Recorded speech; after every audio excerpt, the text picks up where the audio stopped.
A very good afternoon, dear faculty members, research aspirants, and students who have joined us again today. It gives me immense pleasure to welcome you all to day two of the three-day lecture series on literature and literary studies, organized by the Department of English and Other Foreign Languages, SRM Institute of Science and Technology, Ramapuram campus, Chennai. The resource person and guest speaker we have in our midst today is Dr. Abdul Muhammad Ali Jinnah, Associate Professor of English, Jamal Mohammed College, Trichy, who is going to share his knowledge and understanding of a rather interesting topic entitled Affect Theory and its implications on 21st century literary studies. So please stay tuned. Before we move on to the welcome address, I would like to gently remind all the attendees to stay with us till the end of the session to access the feedback, and don't forget to post your queries, if any, in the live chat stream on YouTube only during the Q&A session at the end of the presentation. I would now like to call upon Dr. Rema, Professor and Head Department of English and Other Foreign Languages, to deliver the welcome address. Over to you, ma'am. Thank you, Walter. Good noon, participants, and hearty welcome. The Department of English and Other Foreign Languages, SRM Institute of Science and Technology, is extremely happy to unveil day two of the three-day online lecture series on literature and literary studies. Yesterday, we had an explicit presentation on the concept of the other in literature by Dr. Bennett of National College, Trichy. Today, we are honored to have in our midst Dr. Abdul Muhammad Ali Jinnah, Associate Professor in English, Jamal Mohammed College, Trichy, who will share his insights on the topic Affect Theory and its implications on 21st century literary studies. Friends, with this pandemic hovering over the globe for the past nearly 6 months, there is a lot of big talk on the impact that it has on people's psyche, on people's feelings and emotions. Since the affect theory deals with this particular domain, the topic happens to be very apt for deliberation and discussion. It definitely would be beneficial to research scholars, teachers of English literature, and all those who enjoy listening to literature as a whole. May I take this opportunity at this moment to place on record my very great and deep gratitude to Dr. Jinnah and extend a very warm welcome to him. Thank you, sir, and welcome. I hand the session now to Nathiya for the introductory remarks.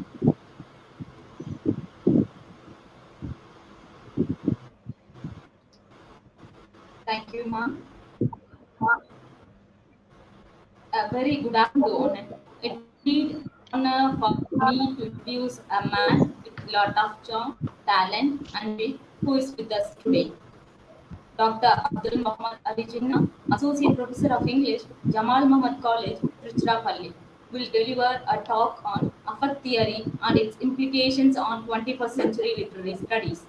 With more than 20 years of teaching experience, he has cleared net and SLED in 1999. He has presented many papers in national and international seminars and conferences and also attended various orientation programs. He has conducted many courses for the welfare of the students and has acted as resource person for various programs and also presented more than 20 special lectures in various colleges. He has been the book reviewer and the member of panel discussions in various colleges. We are grateful for his presence among us today, and I am sure we will be enriched by the lecture. Once again, I welcome you all for this three-day lecture series on literature and literary studies. With these warm words, I request Sir to take over the session and share the knowledge with your enlightening presentation, sir. Thank you. Thank you, Ms. Nathiya, for giving me that wonderful introduction. I feel honored to be a part of SRM today. I've been to Chennai a lot of times. I've visited a lot of colleges, but I've never been a part of SRM. I've never been to SRM. So I guess the pandemic period and this whole uh,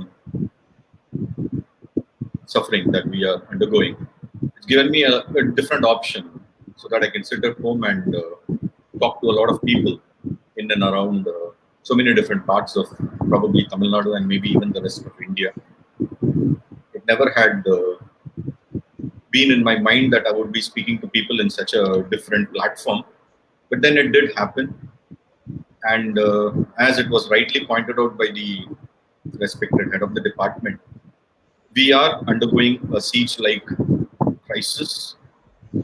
We are being effectively put down in a lot of our efforts, and maybe some of us have been undergoing a lot of depression and a lot of mental trauma. So when I was approached by Ms. Nathiya and asked to deliver a lecture, I was thinking of something on a different line from what generally is presented unto you. So since we are affected a lot, I thought why not use that in a very positive sense and talk about a theory of affectation, a theory of effect, which has been in vogue for the past century or so. It's been for more than 80 years. This theory has been in vogue, but not many people talk about it. So I just take this opportunity to kind of, fill up that lacunae. As students of literature, we know a lot of theory. Many of us are well versed in some specific theory or the other. Many of us even specialize on theories. But I'm not sure how much of us are in the know of this particular theory. So I thought maybe we could just start with this, and maybe for many of us it would be the first time that we are experiencing this theory. So I just thought that a PowerPoint would be in order so that those difficult terms and different difficult jargons which are part of this theory might be made simplified for you via media the PowerPoint. So I would request Dr. Walter to just put on the PowerPoint. This is just for the sake of convenience. Now, basically, what are we trying to look at is the whole idea of reading literature. All of us are students of literature. I mean, even teachers are students of literature. We can never call ourselves masters of literature. We have read a little bit. Maybe I would have read more than some of you, depending on my age factor. That's all. But Walter DOLLIMORE, even in the 1920s, the Gothic writer, Walter DOLLIMORE, he talks about the concept of the crisis that is overpowering the reading public, basically. The 1920s was a time when new criticism was just coming into fashion, and everyone was turning into a new critic, and the idea of the bombardment of literature with all these critical idioms and critical turn was becoming, as I said, very fashionable. People were no longer looking at literature as it was, literature in its pure sense. People were not basically looking at it. People were looking at all those underlying implications of literature. So it was at that time that the Neo-Gothic writer, Walter DOLLIMORE, he was talking about the crisis of reading. He said people don't read generally. People have lost the idea of reading. He was trying to tell us that the act of reading should be able to give us something explicit, not implicit. Most critical theories, they talk about the implicity of literature. But even then, even before structuralism became a force, or even before Saussure was able to come out with his ideas in a more concretized manner, you had someone who was not at all related to the field of critical jargons. He was trying to tell us that the whole act of reading is going to undergo a tortuous path. It's going to lose out. Now, for many,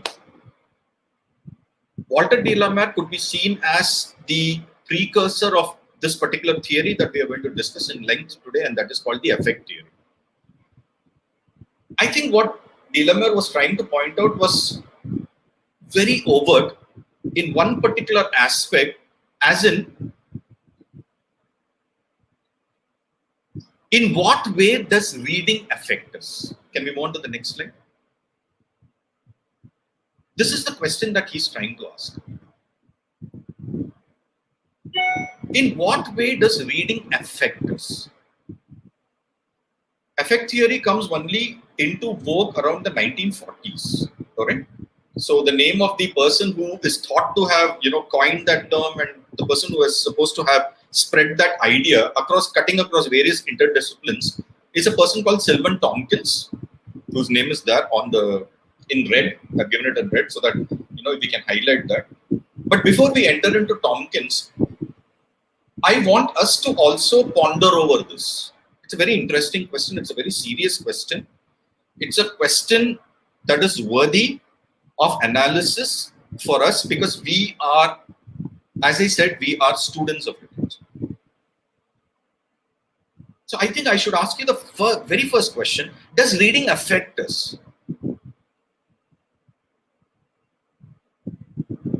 It's not about feeling.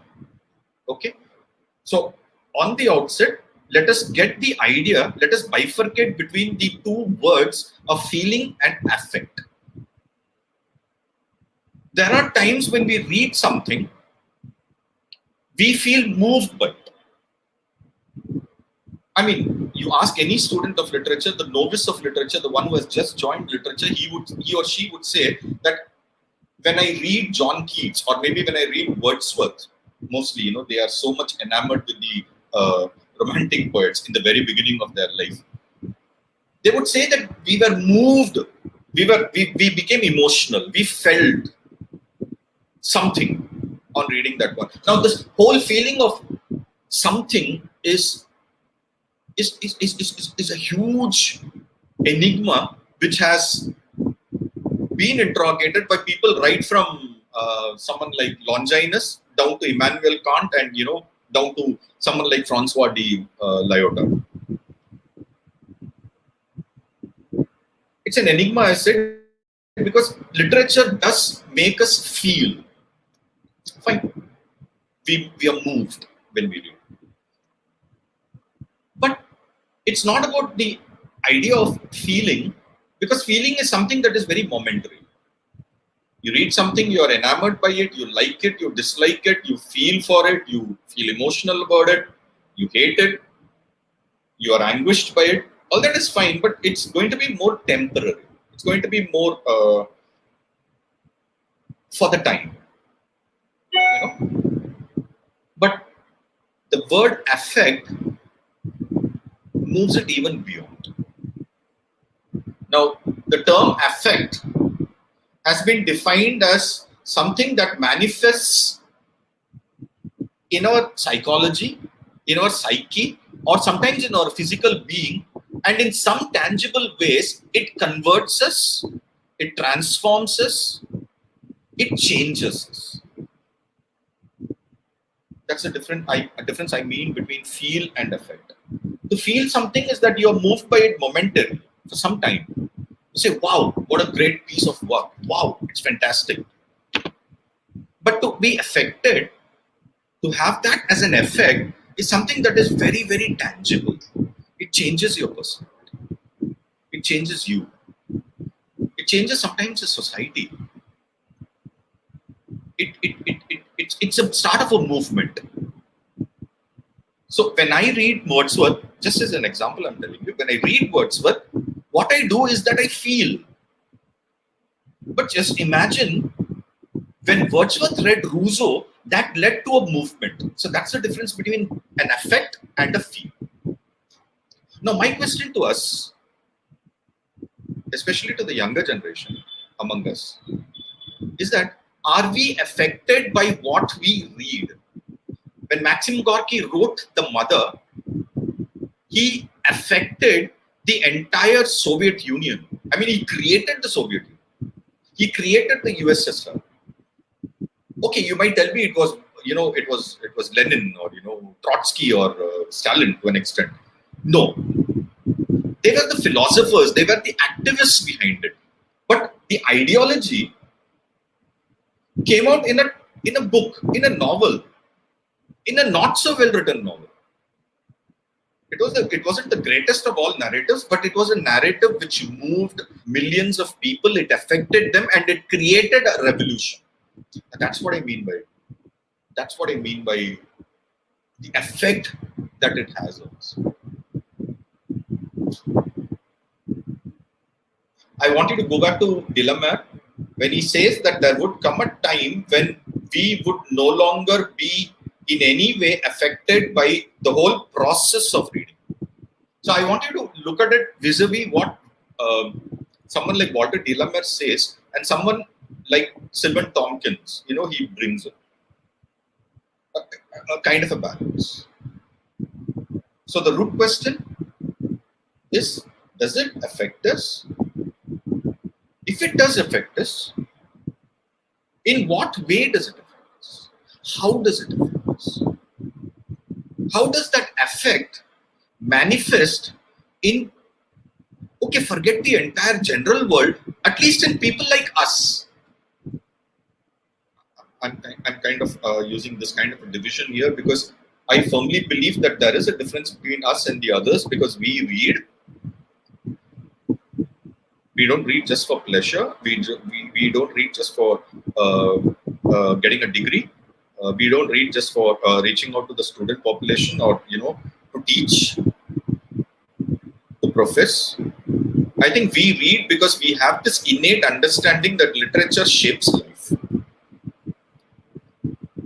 Literature is something that is a force, a very extrinsic force on lives of us and probably on the lives of others. So I'm just trying to put the same question in a different format, because I have been trying to tell you that it's not just enough to feel. It's not just enough to be moved. It's basically about you are moved so much that you create a kind of a revolution, if not in an external way, at least in an internal way. You imbibe what you read and you transform yourself. You digest what you read and you try to change yourself. You bring in a level of innovation. If there is a manifestation of transformation, we need to understand exactly how this manifestation of change, of innovation, makes us different from the others. Okay? Because this is a very important question. This is a very pertinent question, because my next slide is going to let you understand the contrast between maybe us and maybe, the rest of the world. Maybe. Can we have a look at it? Maybe the next slide would make it more clear for us. This is something which many theorists have been talking about. I said Walter DOLLIMORE started with it. He started with the basic question. Though he was not a critic, though he was not a theorist, though he was no one else except a literateur, a person who wrote, and a person who wrote because he was affected. I know there is a tendency to kind of browbeat and erase the kind of writers that Walter DOLLIMORE and his ilk belong to. The Gothic, outside the mainstream, people who created kind of dread narratives. We would like to keep them outside the mainstream, because we always feel that they are not creating any kind of literature that could be sophisticated, maybe, or that could be, on an elevated plane. I know today we have rejected all those notions, and we would like to all incorporate every kind of a writer into that, the realm of literature. But there was a time when he was relegated outside. But though he was outside the mainframe, he was always able to give us questions which were universal and very, very pertinent. So based on that, one question which Walter DOLLIMORE is asking us, okay, it's a question for us because the question is universal. I think we can transform that question into a lot of state-of-the-art today, contemporary 21st century questions, especially in the wake of whatever we are facing today, the kind of life that we are leading today. And I do have a feel that many of you would agree with me when I say that the kind of life that is being led by many people around us today is kind of pathetic. It's as if they have lost a piece of their soul. There's something missing. And when someone like a social philosopher like Yuval Noah Harari is trying to define the new age human, that is the human of the 21st century. That's basically you and me, and maybe the generation which we are kind of relating to. What is the definition of the new age vis-a-vis literature? Okay, vis-a-vis literature. And there are a few conclusions, maybe endpoints, which maybe we need to think about. It's not necessary that we have to agree on this, but I believe these are realizations that are slowly dawning on us. It's coming to us slowly. First thing, that we have lost the ability to be affected. We have lost that, actually. It's as if we are no longer bothered.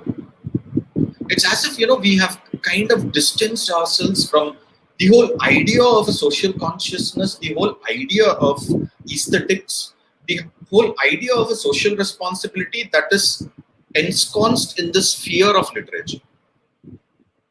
I mean, any basic definition of literature would tell you that literature reflects society, literature is a mirror of life. But I think we have basically gone into ideologies where we have kind of rejected this. We have kind of dismantled the whole idea of literature. I don't think we have to blame ourselves for that. It's the kind of the extrapolation, the context, the environment in which we are students of literature today. I'll come to that in a couple of slides. But the end result is that, I mean, my students are no longer bothered by, affected, I think, by the kind of aesthetic consciousness that could have been achieved through literature. I know sometimes we can be very elitist and we can call ourselves greater, better, more aesthetically inclined by just saying that, come on, I'm a student of literature. I can understand life better than you do. But I have a feeling that many of my students, I mean, I'm using a kind of a qualifier here, I'm saying many of my students are no longer affected by the idea of literature. I teach Lord Jim. I've been teaching Lord Jim for the past like 3-4 years for a particular syllabus of mine. 5th unit fiction has Lord Jim, and I try to tell them the grandiose nature of Lord Jim's sacrifice, the giving up of life for something that is absolutely essential for him, the return of the morale, the return of the will for which he sacrifices his life. Absolutely unmoved. Absolutely unmoved.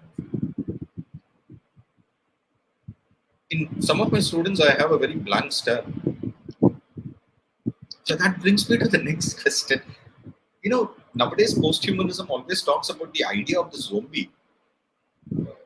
They say that we are already existing side by side the zombies.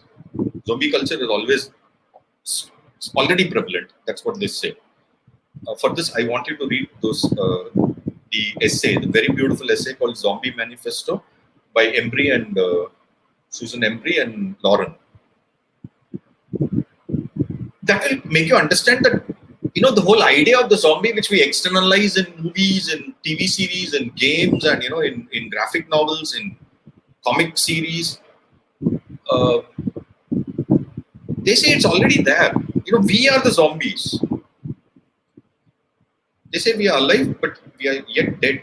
Now, you have to understand that the very aspect of alive is biological, but the idea of being dead is cultural.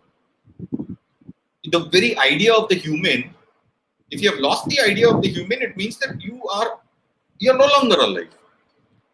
I mean, I breathe. If you pinch me, I probably will say that, it's raining.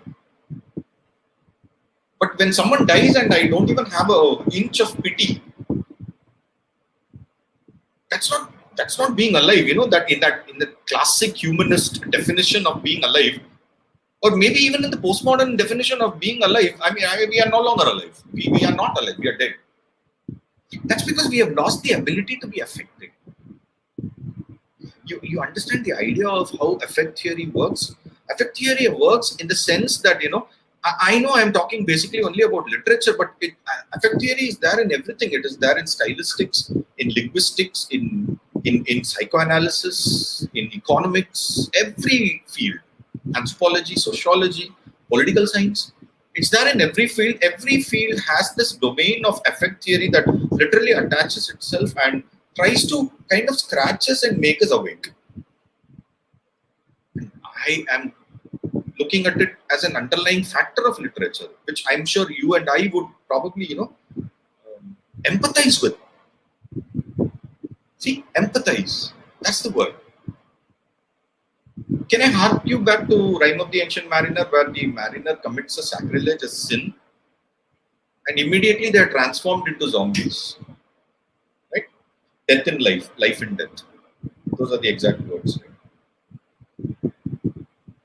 Now, if you see Rime of the Ancient Mariner as a metaphor for the process of the affect, because the minute he feels sorry, the minute he asks for forgiveness, the albatross falls from his, everything changes and life moves on. So there is an idea of redemption, there is an idea of empathy, there is an idea of, the emotional quotient of reaching out to the other person, which I feel, along with a lot of other, people who are my backup, a lot of theorists who say that we have lost it. So anything that is lost has to be retrieved, especially when it is something that is absolutely important. So that is exactly where we locate, we position a theory like affect. So if I do ask you a question like what is wrong with our generation? I mean, our generation in the sense, for people of my generation, the baby boomers, it's basically a kind of a question wherein I'm trying to look at you, the millennials, and I'm trying to understand basically what is wrong with your generation. Because your generation is the generation that I'm reaching out to. My generation is reaching out to. And there comes the classic question that we are no longer affected by things. It's no longer a question of being an affect. Rather, it's a question of being an affectation. So that's the basic difference between what is the reality and what I would say is the construct. The reality is the effect, whereas the construct is that superficial, the surface level, the performative idea of the affectation. I hope you understand by that. Most of us become so angry. Most of us become so, violated, so irritated, so frustrated by things that can be very trivial. I know you can always ask me whether I know a lot of naysayers would say that what you say is wrong because we show our effects, we show how we are affected in just go around, read Twitter, read all those comments which we leave on social networking sites. But I would say that's not an effect, that's an affectation. That's an outward, that's a superficial. The idea of transformation, whereas it's not the real transformation. Anything that is half-baked is dangerous. A little knowledge is a dangerous thing. So when you go into the idea of getting transformed by having half-baked notions or half-baked ideas or notions of incompleteness, that definitely is not an effect. It's an affectation. So I know the generation that we are looking at basically is a very angry generation. It's a very impatient generation. I'm not trying to criticize you also. I'm not trying to belittle you also. Sometimes anger is necessary. Sometimes you have to be impatient. I'm sure I am impatient. I have absolutely no patience with a lot of things. But how are we trying to, remember that word I was trying to say again and again, the manifestation. How are we trying to manifest that? How are we going to showcase that? How are we showcasing that? That forms the essential difference between an effect and an affectation. Okay, can we move on? Maybe this would be more clear when we move on. Can we move on to the next slide, please?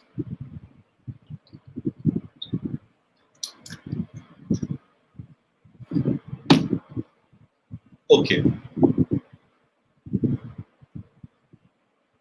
Fine. These might be three writers who probably are not under the microscope today. Maybe we would call them the old generation writers, or maybe we would call them writers who belong to an age which probably has kind of evolved into our 21st century.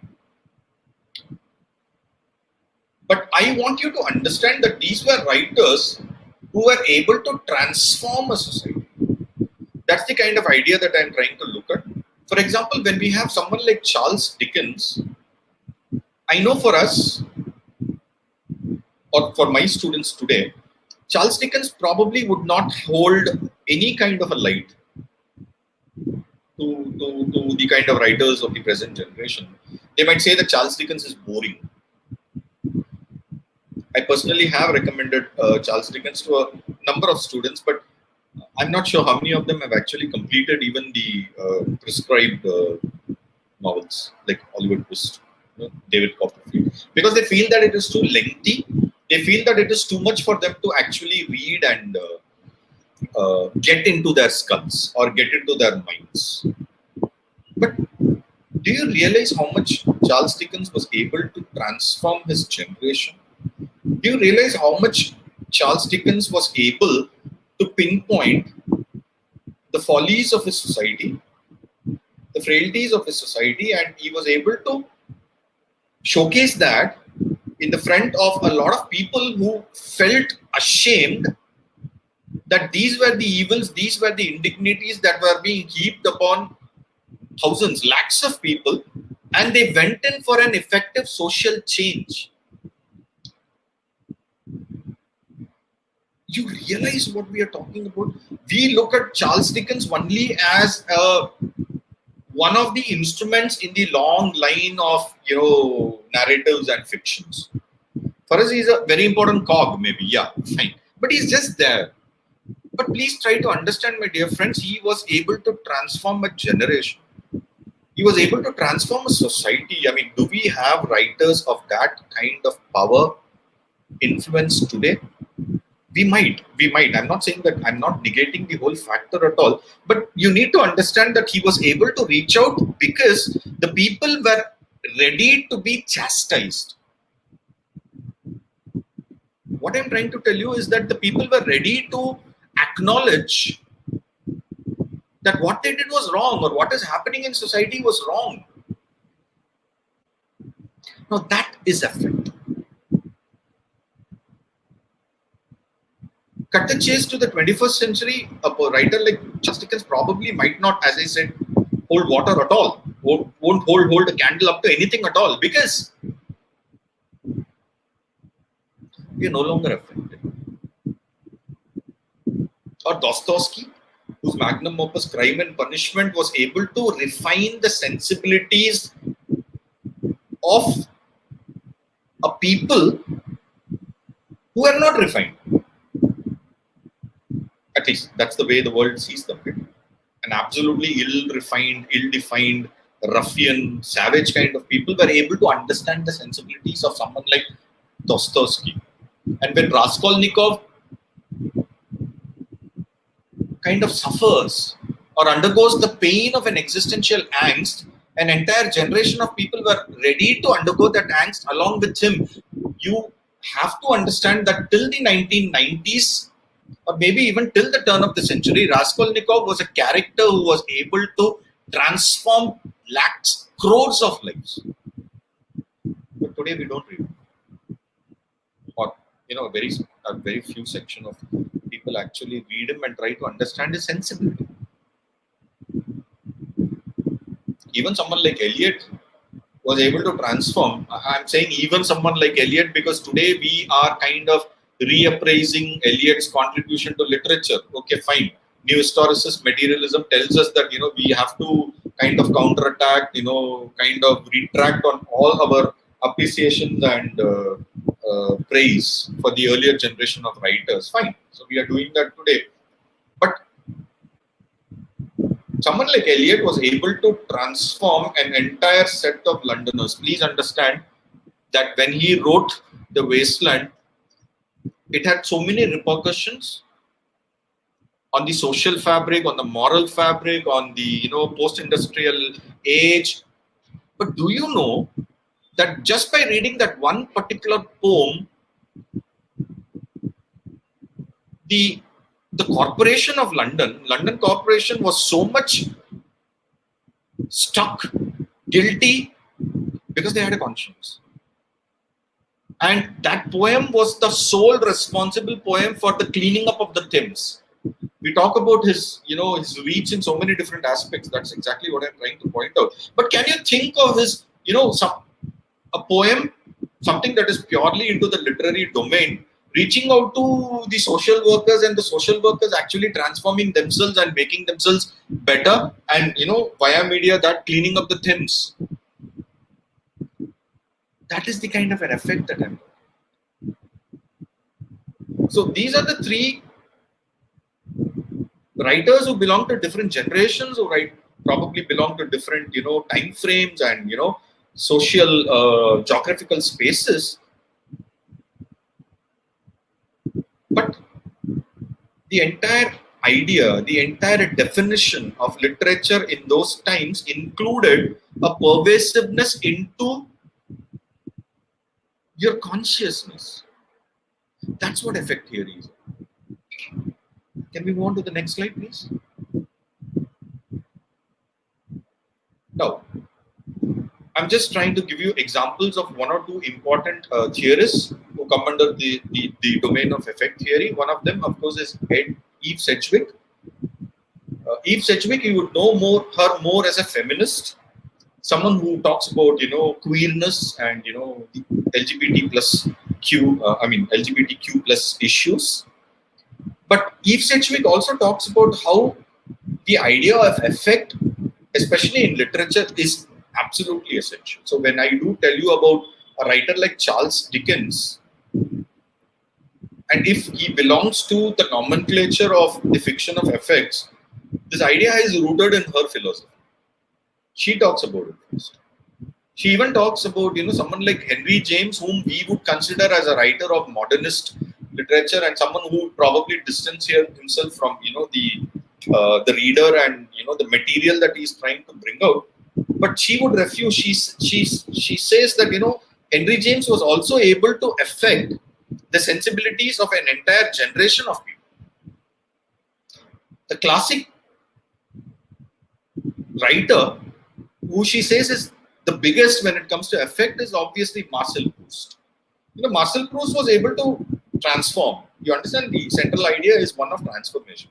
He was able to transform the entire writers of that particular period simply by going to the sanatorium, eating a piece of cake, and flooding himself with memories and writing the magnum opus remembrances of things past, and opening the floodgates for every writer to talk about his personality, to talk about her personal vision, and celebrate the personality, celebrate the personal vision.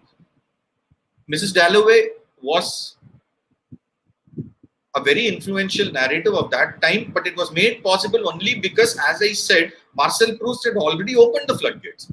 He said that the personal is the thing that has to be written about, and he transformed an entire strata of writers.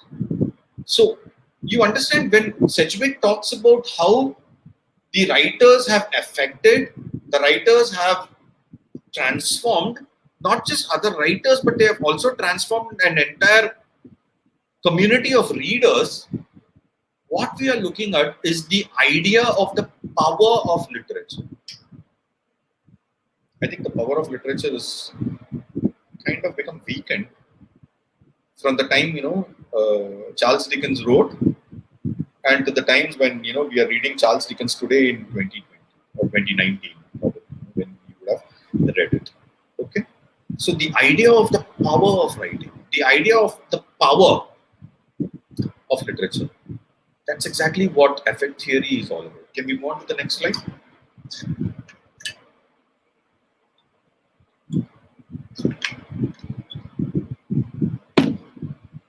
You must have heard of this person, Jonathan Dollimore.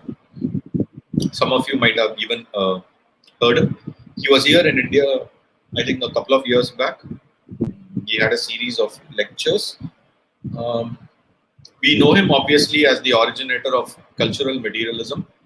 Of course, today Jonathan Dollimore talks a lot of things other than cultural materialism, but I'm going back to the young Jonathan Dollimore, who was able to, come out with ideas, theories of cultural materialism.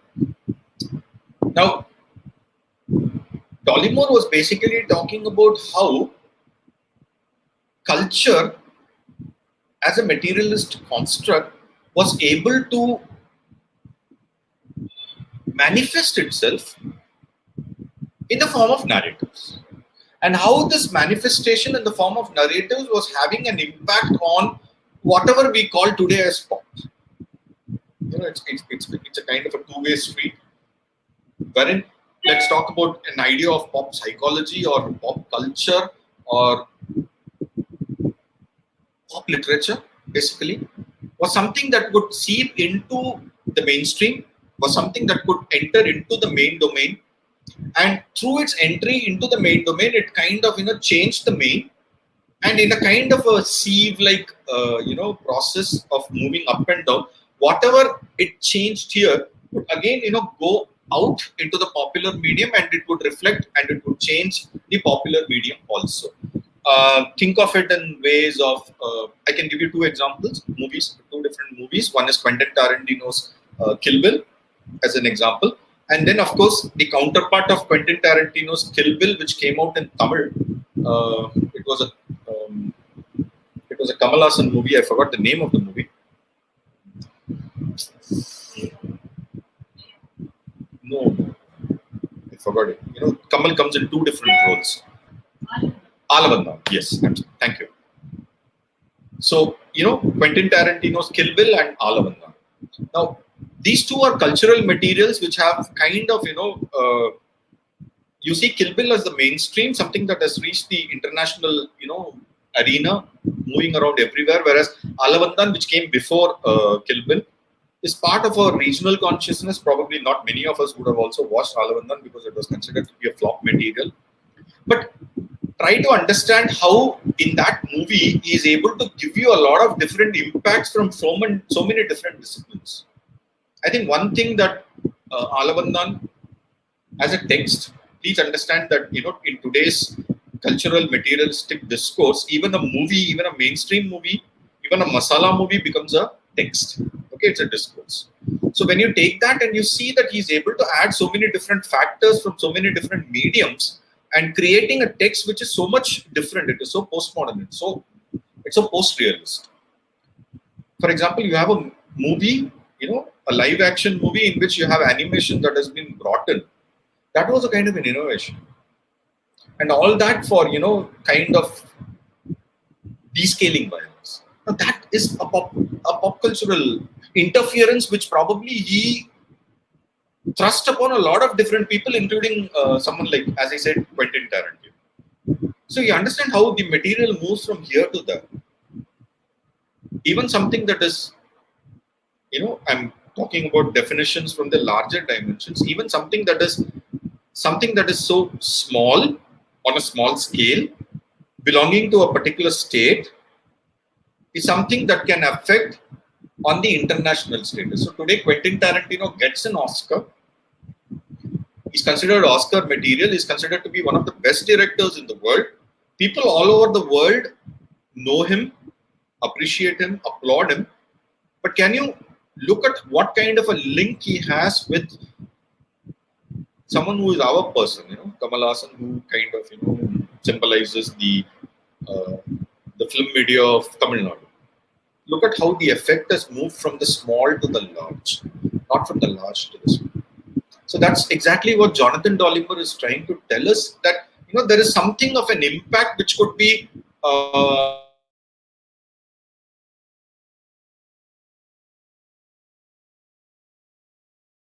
the ideas of the larger and the smaller, the external and the internal. But that's so important because the way affect moves sometimes cannot be understood in isolation. It can be understood only under a larger wherein you look at from the bird's eye view and you look at everything, and then all the pieces of the puzzle fall in together, and then you understand, oh my god, look at how much they are linked to each other. This would also be explained by a very pop cultural idea today that is called the ring factor. Now, basically, the ring factor is based on a very important Japanese horror movie that came out in the early part of the 2000s, wherein there is a movie, a videotape. If you watch that videotape, you die in 7 days. So it's kind of that chain thingy, it moves from one person watches it, so he discusses it with someone, he watches it. It's almost like the corona spreads today, by direct contact or by indirect narration. You have to understand effect sometimes in that factor, that in it's almost like a Brownian motion, wherein you do not know how it works, how it moves, but it moves. It affects. It has to affect. And this affectation sometimes might be something which earlier generation might have called cheap, like the affectation by horror. Now, I think we are in a time frame when we can be affected only by fear. Sometimes, we don't bother about things if they are not ushering in the fear of death into us. Why do you think, cigarette ads or, the statutory warning on cigarettes has now become very graphical? Why do you think, when you go for a movie, before the movie starts, you have a compulsory, can I call it an ad? Can I call it an ad? It is a kind of an advertisement. But it's a social advertisement which tells you that, okay, if you smoke, this is what you're going to suffer. Earlier, cigarette smoking was injurious to health, but it didn't affect us. It didn't bother us at all.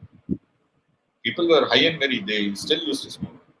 But when you go there, you're compulsorily made to watch that, see that. Am I right? And it disgusts you, because they have graphic images of the lungs and the throat cancer, the mouth cancer, and how it affects your tongue and whatnot part of the body. I mean, you literally puke. I've seen the reactions of people around me when they when they watch those graphic ads. You literally puke, but you realize that it has to be done because only fear can, in a way, changes. I know I'm being very anti-Platonic because Plato said that fear could give you nothing. But I think in today's generation, fear is something that can imbibe ideologies. Fear is something that can, teach lessons, impart education. I do not know how it works this way, but what I'm trying to tell you is absolutely spot on. It's true. So, in cultural materialistic aspects, sometimes it is the fear and the dread that is able to give you some kind of an effect. Maybe you might think that this is some kind of a reverse engineering of stuff, or a kind of a counterfactual which is happening. But okay, so what? Maybe it is so. But sometimes these things have to be done. And when these things have to be done, sometimes these kind of narratives do help us. So I'm giving you ideologies of horror and I'm giving you ideologies of dread narratives because I just want you to understand that these are stuff which probably might help us in conveying what we want to convey, help us in realizing the idea of, the effect in a more concretized manner, maybe, okay? But I'm just trying to tell you that, okay, these are ways in which probably this might help us, okay? Can we move on to the next slide?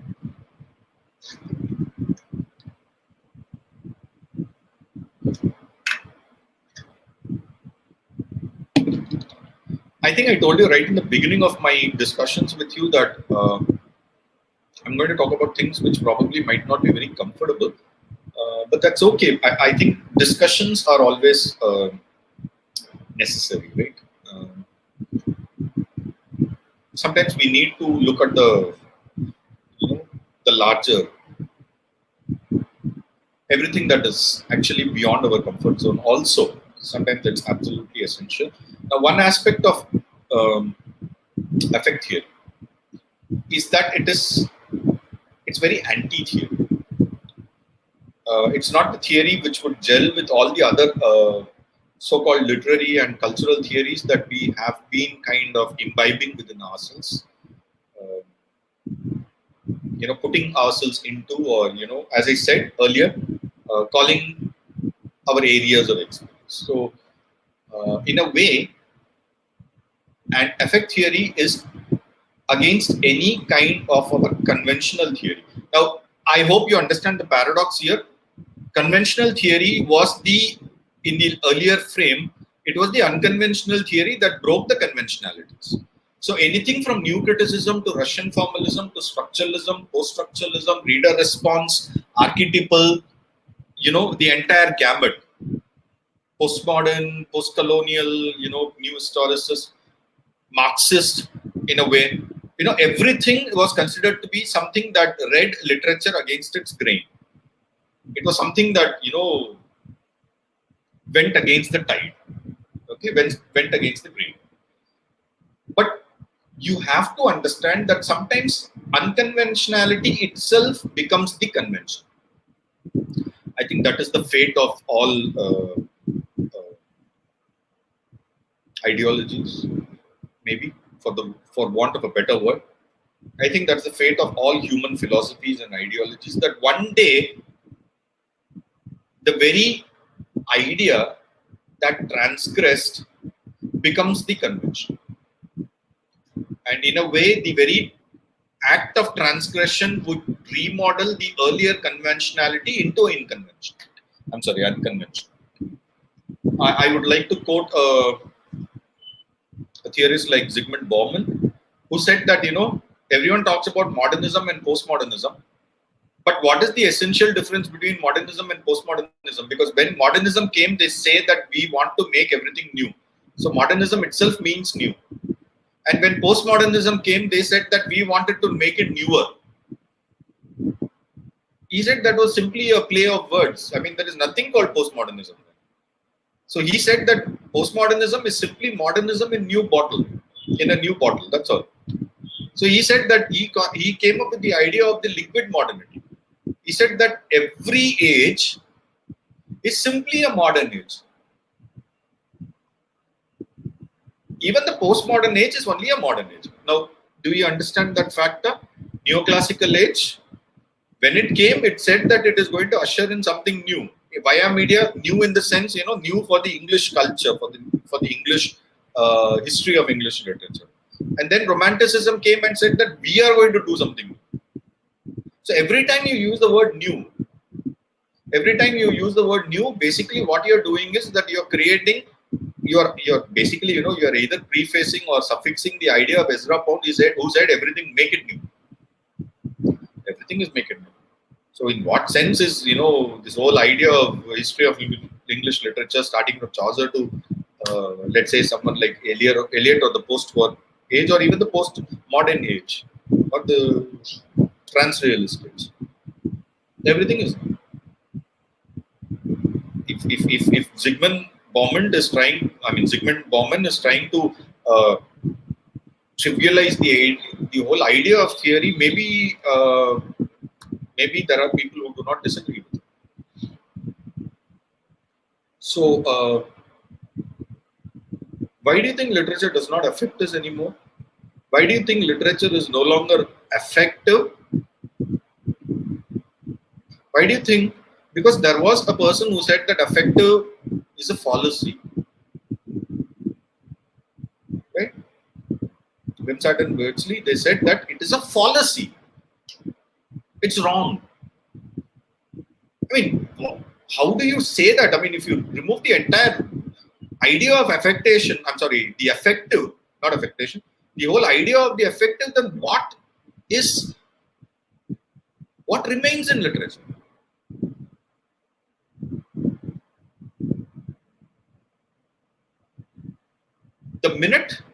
The second, Wimsatt and Beardsley removed the idea of the affective and they said it is a fallacy.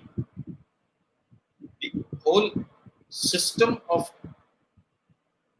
creativity, art, was dismantled.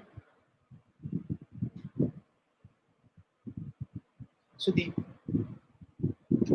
problem is with theory.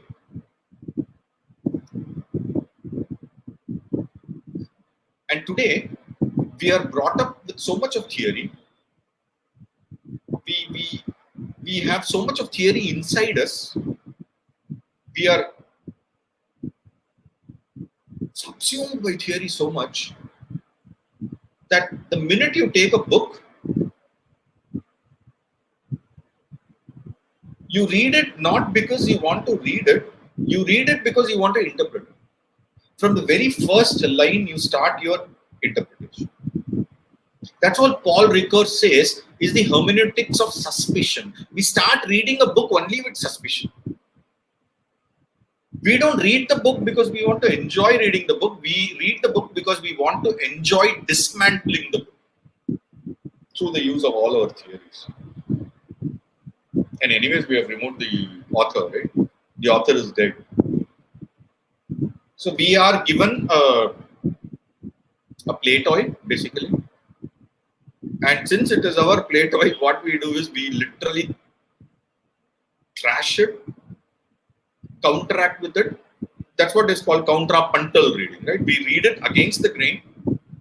And what we basically become is that we become a resistant reader. I'm sure many of you would agree with that.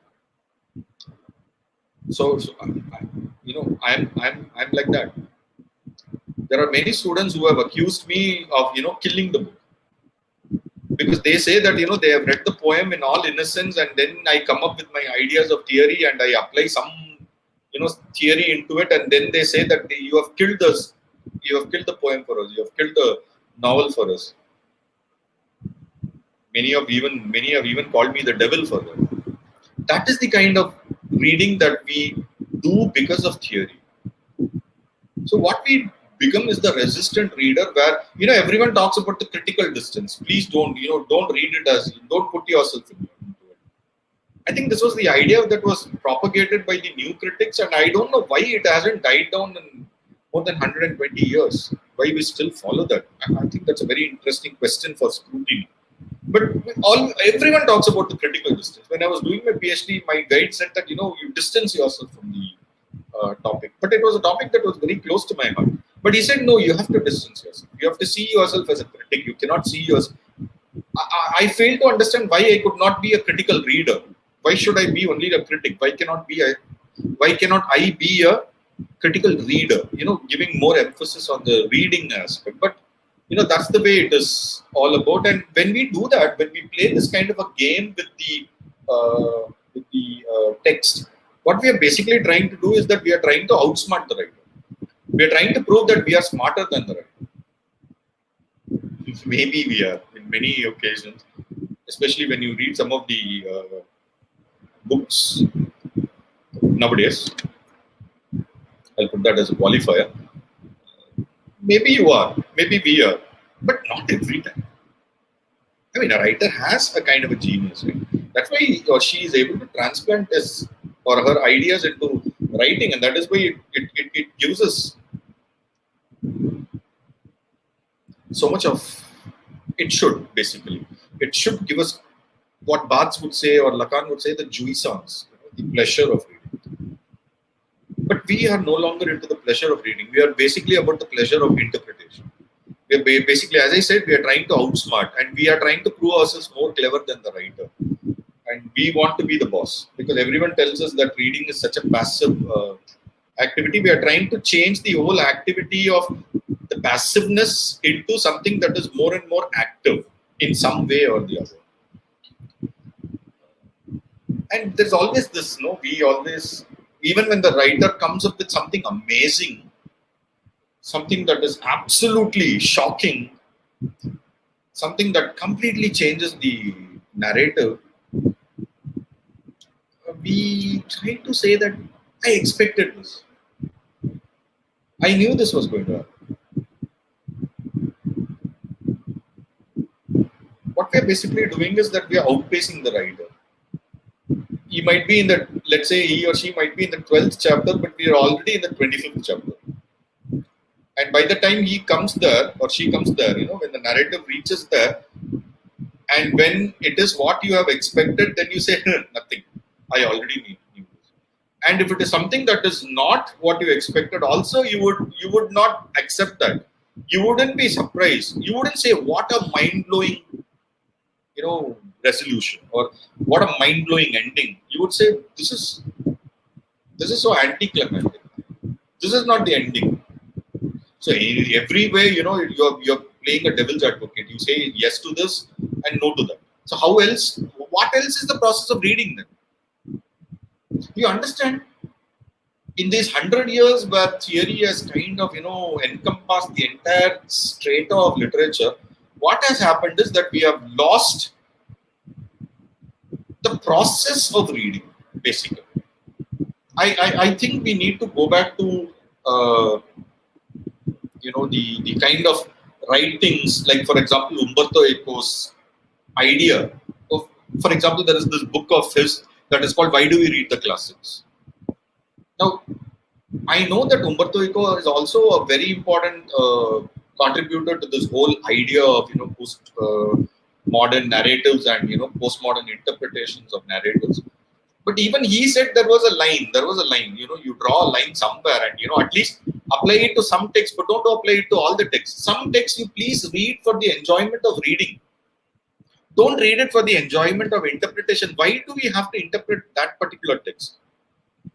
Interpretation sometimes, okay, I'm not totally against theory. It's my bread and butter. It's my passion too.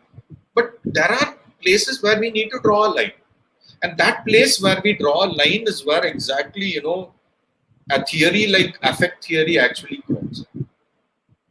So if you have exhausted all your sources, if you have exhausted all this, and if you feel that, okay, fine, let me not do this anymore, let me at least go back to some kind of a conventionality of reading. Because here, as I said earlier, please hark back to what I was saying earlier, here the conventionality might be the unconventional, might be the new. So if you do that, I think it's high time that you go into this idea of a different kind of reading maybe. Can we go on to the next slide? The kind of reading that I'm talking about is this. So why not go for not the resistive reader, not the resistant reader, but why not go for, this is EVTH, her theory, for the reparative reader. A reparative reader is someone who looks for some kind of a personal healing, some kind of a social change. See, literature or a book can be a mystery box. You need to open the lock and put your hand inside into the darkness. Don't open it and don't shine 100 torchlights into it and then look at it from the point of view of this lighting. Enter your hand into it. Put your hand into it. Seek it out. Search for it. Search in the darkness. You will come up with something. That's the kind of reading that SEDGWICK talks about, the reparative reading. So look for something, not interpretations. Don't look for interpretations. Leave that aside, maybe for your second reading. Maybe that. Look for something. There is something in everything. I'll just like to quote another of the affect theory writers. Of course, he was also a Marxist theorist. His name is Antonio Negri. His name you would have, come up with in Marxist theory because he's a big shot there also. But his idea of autonomism was not there only in the aspect of Marxist studies. It was there in literature also. I mean, in reading also, in books also. That is, away from the political ideology of Marxism also, Negri was trying to look at the idea of the autonomous. So basically, as I said, put your hand into it and take things out. In new historicism, you would call it a kind of a resonance. Okay, the text that is written sometime, like 100 years back, 1,000 years back, in some way or the other, it would affect you. It would reach out to you. It would transform you in some way or the other. So let's say a text like Shakespeare's, you can see that it has got different effects in different time frames, right? So when it comes to the 21st century, the material that Shakespeare wrote might be different today. Yes, might be different today, but it is there and it is in a very different way. So it has to affect it in a different way, but it has to affect us. Because when you do that, remember what you're doing is that you are resisting some kind of an autocratic discourse. So here maybe it is theory that is the autocratic discourse. Maybe. Okay, I'm just telling you maybe. I do not want to go much against theory also, but let's always try to understand the variety of diverse ideologies, right? So maybe that's the reason why I'm kind of emphasizing so much on its anti-theoretical stand. Okay, because someone like Terry Eagleton, when he says that what happens after theory, the end of theory has to lead to something else. I don't think the end of theory has to be another theory. Something that takes us back to those lines of interrogation and introspection. Maybe it can be something that can lead us in a parallel path wherein the reading of literature can again become a kind of an aesthetics, maybe a trans-realistic aesthetics, if you will. So basically, what we need to look at in a parallel dimension, in a parallel universe, maybe, is that we have to look at, as Stephen Ahern says, literature as a social text. So you need to have a kind of a feel for that text, the texture of the text. As Foucault says, you need to have an idea about the texture of the text. So in a way, affect theory is trying to borrow a lot of discourse materials from new historicism, from cultural materialism, from Marxism, but basically it is trying to tell us that try to relocate from one reading position to another reading position. So from the resistive, try to relocate yourselves into the new aesthetics of the reparative. Okay, so that's the basic idea. Can we move on? So ultimately, just like the death of the author was brought in by someone like Roland Barthes, affect theorists like, for example, Ray Terada, says that, forget about the death of the author, let's talk about the death of the subject. Now, the subject here is the kind of, the interpretations that you pull out of literature. Don't see it this way. See it in a different way. You are an object. The book is also an object. There are two different objects. Put yourself in the object position, not in the subject position. Put the text in an object position. Don't put it in a subject position. Because sometimes we give so much of importance to the words, why the word, how we can deconstruct this word, how this word was coined, how it originated, how it changed. Forget all that. Seek a kind of a reading wherein you are an object and the text is another object. And somewhere down the line, the text and you, that is object 2 and object 1, they meet. And in this meeting, in this collaboration, something is formed. And the something is not the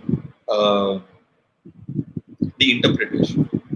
The something is the effect that it has on you. Now, this effect might change from person to person. If I read, let's say, something like Macbeth, for example. I love Macbeth. I would believe that Macbeth is one of those texts which has affected me. But my student might probably like Hamlet, and the student might say that for her it is Hamlet that has affected. So you understand it reaches us in different planes. So the effect that Hamlet has on me probably might not be as phenomenal as it was on her. And for her, the effect of Macbeth might be minuscule as compared to as it has been on me. I hope you realize that, there is a distinction in the effect that it has on me and it has on her or some other student for that matter. That's exactly what Deleuze and Guattari talk about, is the apartness of it. So the effect might change from person to person. It's not basically reader response. It is not the reader's response. It is the text's response. The text as an external, an alive, a living organism. The text as an object in itself. As Immanuel Kant would say, it's an object in itself. It's a living organism. The text is a living organism. It's not a dead collection of papers in which there are black dots. No, it's a living organism. It evolves. And when it evolves, it changes you in a different way. It changes me in a different way. So there is the text as a living object in itself. Don't subjectivize anything.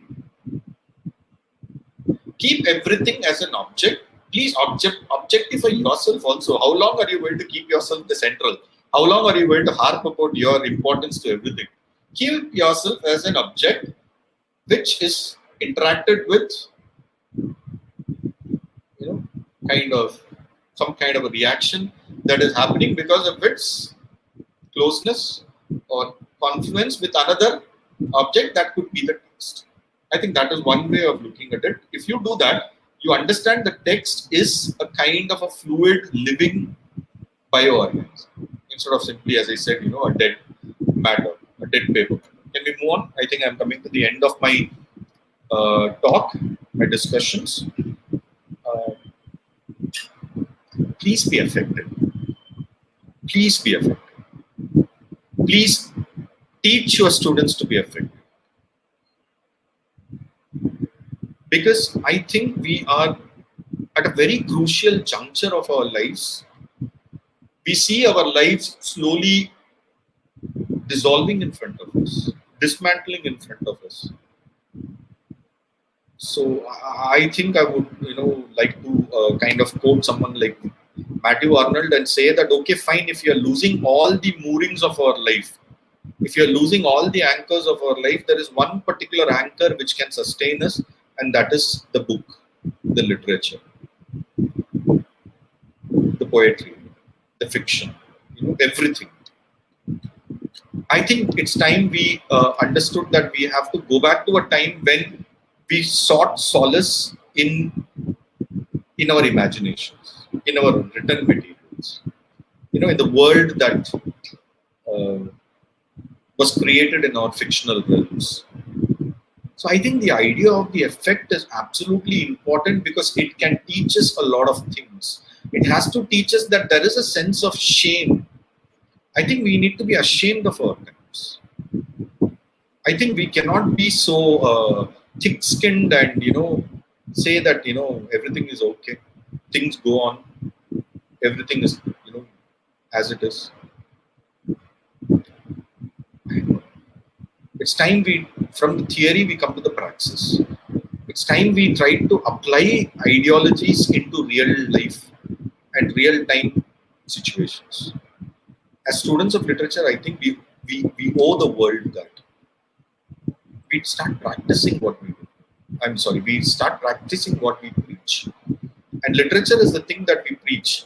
Let us at least, try to understand, make the students understand the idea of a shame. So absolutely essential. Shame is something that kind of moralizes us, that humanizes us. Let us have the idea of a shame. Let's have the idea of dread. Let us read literature.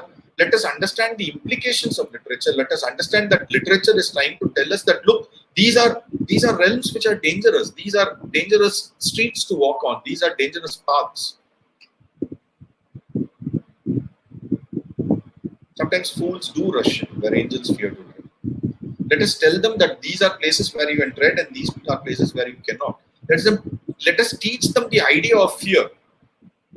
Let us teach them the ideology of the queer. Everything cannot be normalized. Everything cannot be the same. Everything cannot be monotonous. Everything cannot be monolith.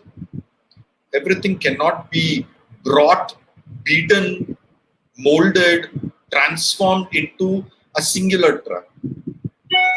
We have to understand the idea of diversity, and we need to appreciate the idea of diversity, and we need to accept the idea of diversity. I think we are losing that, the idea of the diverse everywhere. Everywhere we are becoming so angry with the idea of the diverse. But I think it's necessary that we need to understand that there are some queer elements, there are some queerness surrounding us, and though we might not agree with it, though it might not be ours, we need to understand that it is theirs. So at least that has to affect us in that way, not in a negative way. It should not be an affectation, it should be an effect. And again, we need to understand that everything is not focused on us. The human being is not the be-all and end-all of everything. Gone are the days of the Anthropocene. We need to talk about the idea of the misanthropocene. Sometimes we need to hate humanity, because sometimes this kind of an hatred of the centrality of humanity, of the larger than life ego of humanity is absolutely essential, and hatred of that is absolutely essential, because we need to understand that the world is filled with a lot of living organisms, big and small. There are a lot of flora and fauna that are existing along with us, and these are not being made only for us. These have not been made for us to be consumed and exploited and overused and abused and completely become extinct for us. No. We need to understand the implications that in a misanthropocene world, we are just a part of everything.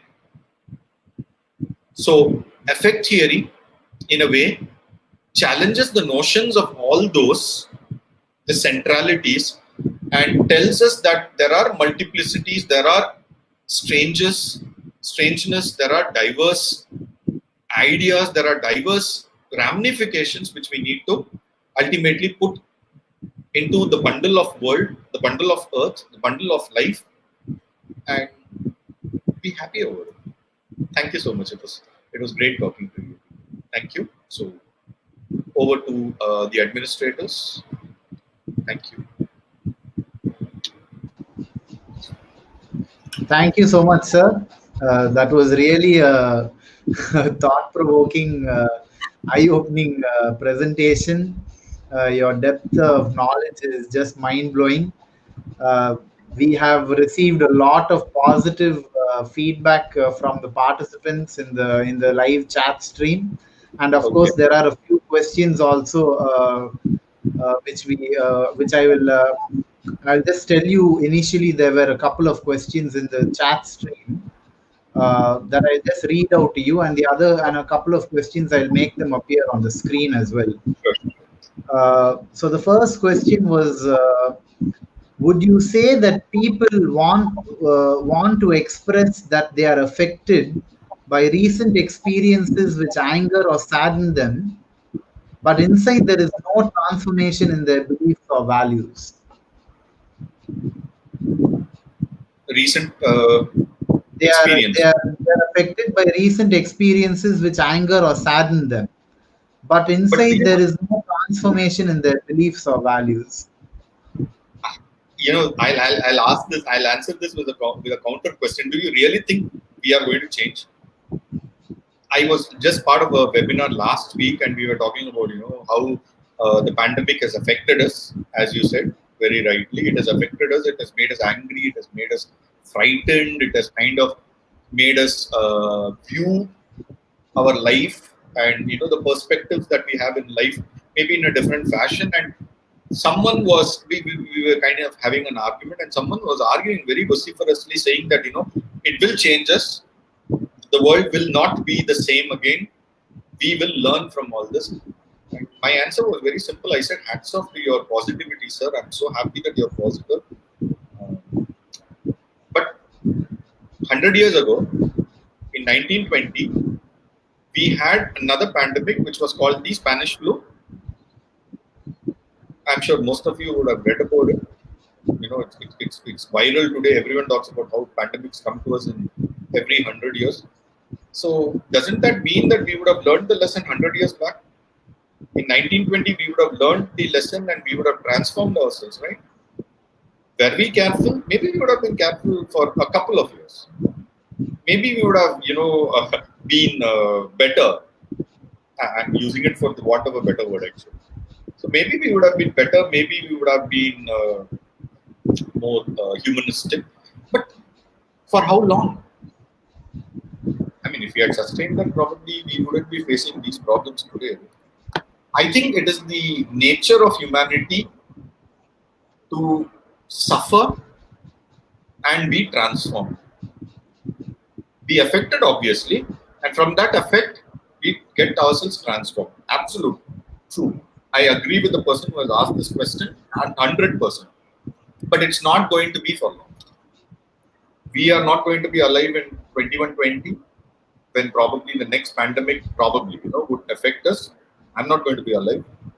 But my future generations, if any, will probably record that in 2020 we had the same problem in the form of coronavirus. Now we have some other virus, but humanity has not learned the lesson. Now the whole onus is on us. So if you want me to be positive, I would say yes. I would love people to be transformed. I would love people to. That's the whole scope of what I was talking about. But it's something of a rarity. So I hope I have answered your question in a very devilish manner, maybe in a very devilish manner. Yes. But this is the answer. No, not at all, sir. Thank you. Sir, the next question is, would you say that there is scope of research on affect theory? What would be your suggestions? That there is so much of research on affect theory. I think, we in India, basically, we do not talk much about affect theory, but there is so much of scope. Absolute, the entire library of literature is open for you. So maybe this was an occasion in which I was just helpful to you because I showed you a new direction in research. Please take it up. Research on it. There are hundreds of books available. I'm not talking about primary sources because any source, any primary text can be read via the application of affect theory. But if you check out the secondary sources, or if you check out the theorists who have talked about affect theory, there are umpteen number. I've actually pointed out a few of them here. But please Google it out. You will understand that there are hundreds and hundreds of writers. There are great textbooks. Please buy them. Please, buy the ebooks or whatever. Read them and celebrate your difference in the field of literary research by probably researching on this. So maybe this discussion, this webinar, of which I was just a humble part, maybe it is just for you to, as I said, research in different dimensions. So go ahead. There's no copyright on that. You can go ahead, and you can thank me later if you really do it. Okay. All the best for that. Thank you, sir. Sir, the next question is by Mr. Siva Subramanian. What is the role of poets and poetry in the affect theory, and how is it compared? How will you compare that to other genres of literature or other writers? That is the question, sir. Thank you, Mr. Siva Subramanian. I don't know why you want to concentrate only on poets. I think poets have been kind of analyzed and discussed, and their role in society has been dissected in so many different ways. Generally, I think if you want a very conventional answer, I can tell you that poetry is the noblest of all genres when it comes to literature. So the poet has to be on the forefront of this kind of a transformation that comes from the poetry that affects probably humanity or the reader. But I would like to kind of look at it from a very unconventional point of view also. Fine, the poets are the torchbearers. If I have to paraphrase Plato once again, fine, they are the torchbearers. They are the first, but they are the first among the equals. Okay, so let's give responsibility to the narrators, I mean the writers of fiction, the writers of plays, dramatists, even the memoirs, the testimonials, all these new kind of writings that have come up. Why not include even the graphic novels and even the comic story writers? Because if you have to reach out to the generation of today, I think we need to reach out to them in the kind of medium that they would understand in a better way.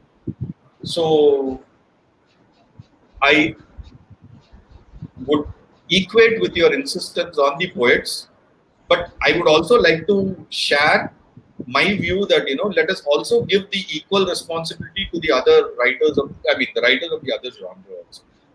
Let's take it as literature, and how literature is going to be on the forefront of helping humanity survive, not through only these troubled times, but also in times of future when we would be facing other varieties of troubles or trauma.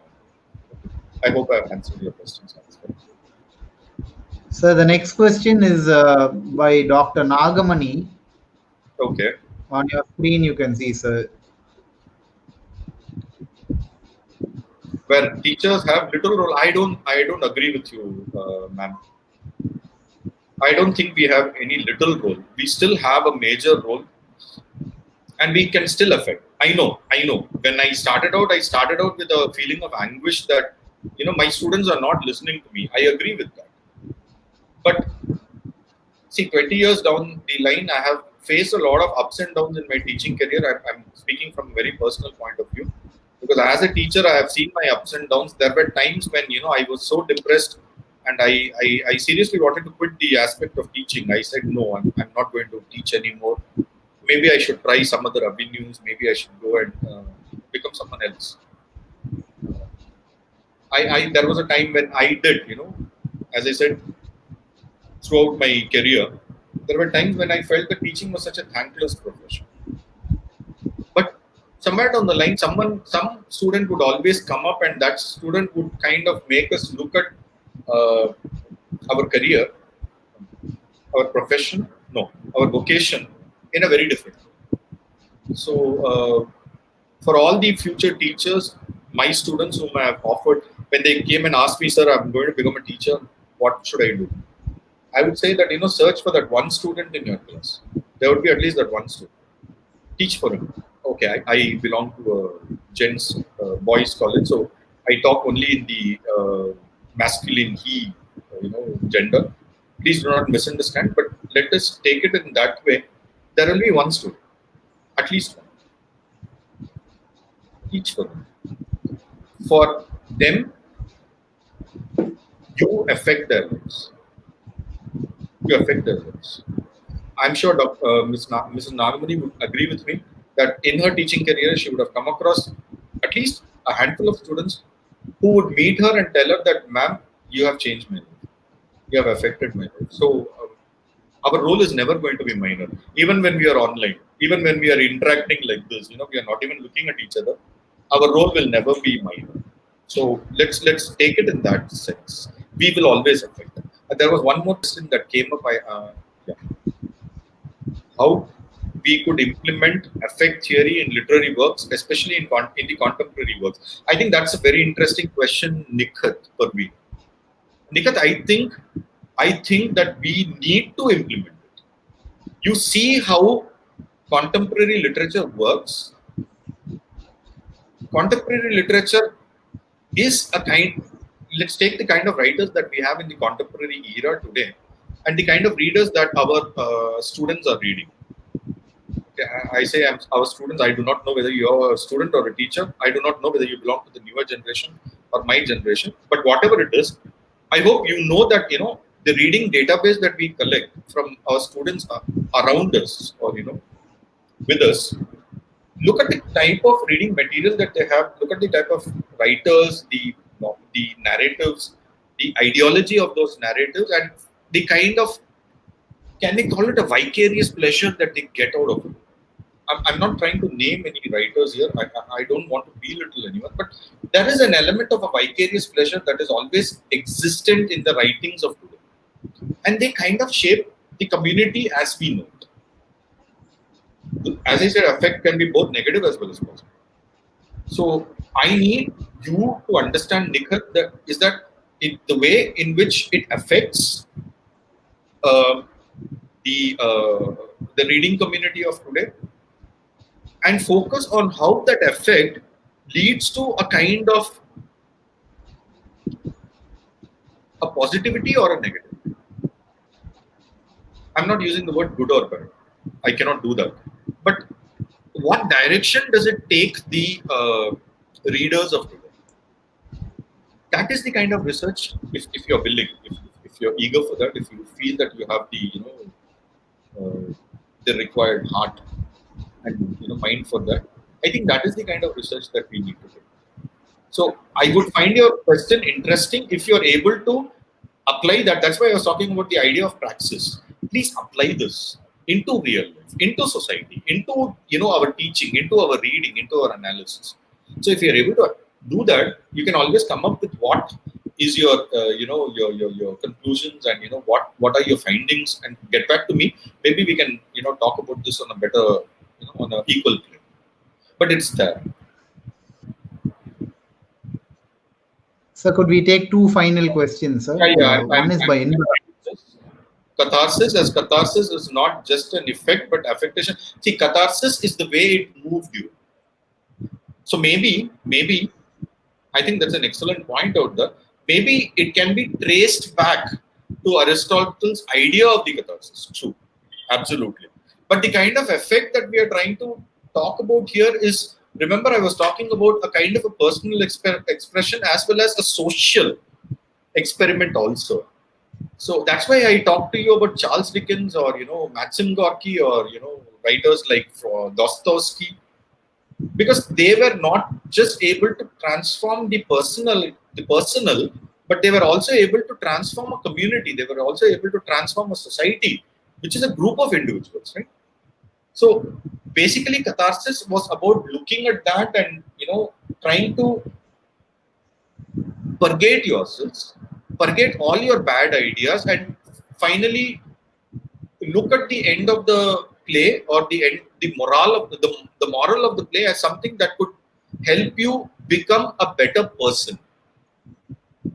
It was highly individualistic. It was highly personal. It belonged to the individual. But affect is something that moves beyond the individual to the social scale. And I'm not sure why you called it an affectation, because I seriously don't know how to answer to that. Why do you say that it's an affectation? It's supposed to be purgative, right? Purgation is supposed to be not affectation. Affectation is more of a performance. So I'm not sure about that. Can we have that question again? I don't know. Yes, sir. Yeah. The final question. Yeah, that is Dr. Dalayat. What relation is there between literary feeling and humor? How does literature feel? Are you trying to talk about the book as as something that does not have a life of its own? What creates its feeling states? What relation is there between literary feeling and human? Okay. Literary feeling and human. Maybe are you trying to tell me that it is the human who has created the artifact? So are you looking at literature as an artifact? And if you're looking at literature as an artifact, are you trying to say that maybe it doesn't have a feeling of its own? But this goes against the grain of affect theory. Let me state that at the outset. I'm very sorry. Your question does not reflect on affect theory, because affect theory says that when you read a text, when you read a book, when you read literature, okay, let's put it that way. Maybe literature in itself need not have a feeling. Maybe literature in itself need not have a feeling, but it creates an effect on you. So that creation, because it creates an effect on you, it becomes an object, it becomes a living being. So I think the whole idea of the living being is a kind of a metaphor. It's not actually living, but because it creates an effect on you. It's just like saying that when you read the Tiruchirappalli, and if the Tirukural happens, if one couplet of the Tirukural happens to have a kind of an effect on you, it transforms you, and via media, it transforms an entire culture. If it transforms an entire society, who are we to dispute that it doesn't have a life of its own? And it might have transformed a particular society of a particular age in a different way, and it might even transform the 21st century age in a very different way. So when it is able to transform, different personalities, different societies, different communities in different time frames, who are we to argue that it doesn't have a life of its own? Maybe it does. Maybe it does in a very supernatural kind of way. So maybe that way. Okay. So yeah, thank you for those interesting questions. Thank you so much, sir, for a very mind-blowing lecture on behalf of our HOD, head of the department, Dr. Rama, who couldn't be with us at this moment due to a meeting. I would like to extend my heartfelt appreciation and thanks to you, sir, for such a wonderful, thought-provoking lecture. It was really an eye-opening, especially for literary critics, anyone who loves literature, reading. You have given a lot of insight into that. I thank you so much, sir. And now we will move on to the final formal vote of thanks. I kindly request Assistant Professor of English, Department of English and Other Foreign Languages, Ms. M. Nathiya, to deliver the formal vote of thanks. Over to you, ma'am. Thank you, sir. A very good afternoon to all. An attitude of gratitude brings great things. It's my privilege to propose the vote of thanks on this occasion. I, on behalf of SRM Institute of Science and Technology and the entire fraternity of the institution, first of all, extend my most sincere thanks to Almighty. On my own behalf, I extend my gratitude to the chief guest who spared time from his busiest schedule to grace the occasion. And he clearly differentiated feel and affect, and it's an astonishing presentation, sir. We are really enlightened by your knowledge and presence, sir. Once again, thank you for spending your valuable time with us, sir. Thank you, sir. We are very thankful to our director, Dean, VP Academic, VP Admin for their motivation and support. I take this opportunity to specially express my deep regards and gratitude to our HOD, Dr. V. Rama, for always encouraging us and providing opportunities to organize such events. I also extend my sincere thanks to our department faculty members and all volunteers for their unflinching support and coordination. I once again thank everyone whose contribution has made this webinar a successful one. Thank you all. Thank you. Thank you, sir. Thank you. Thank you so much, sir. And thank you, ma'am. So we have got our participants who have asked the questions have also thanked you. Dr. Dalayat, Dr. Nagamani, Nikat Parveen have all thanked you and accept your response, sir, and their sincere appreciation to you also on the behalf. Thank you so much, sir. With that, we come to the end of the session. Sure. Thank you. Bye-bye. Thank you, sir. Thank yes, you, sir. Bye, sir. It's a mind-blowing session. That thank you. Thank you so much, sir.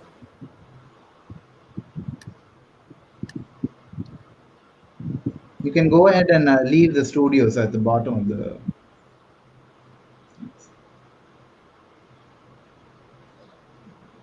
Ma'am, shall we end the session, ma'am? Yes, sir. Yes. Thank you, sir. Thank you. Thank you. Thank you.